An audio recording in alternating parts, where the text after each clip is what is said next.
ഇത് നോക്കടാ, ക്ലാസ്സിലൊരു കുട്ടി കുരുത്തക്കേട് കളിച്ചപ്പോ മാഷ് വന്ന് ഇനി എന്നോട് മിണ്ടണ്ടാന്ന്. അതിനുശേഷം കുട്ടീന്റെ ഒരു ഇത് നോക്കടാ.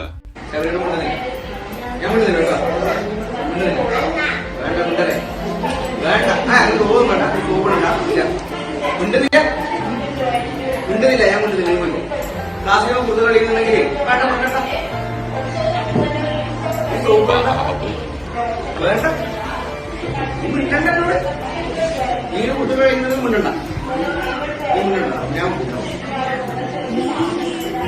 വേണ്ട, ഇത് ശരിയാകും. കുട്ടി കഴിക്കുക, ക്ലാസ് കഴിക്കുക, ഉറപ്പണിയാ ഉറപ്പണിയാ.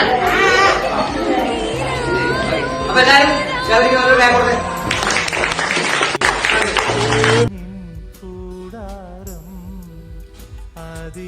ശരിക്ക് കരഞ്ഞിനേട്ടാ, കണ്ണ് നോക്കടാ.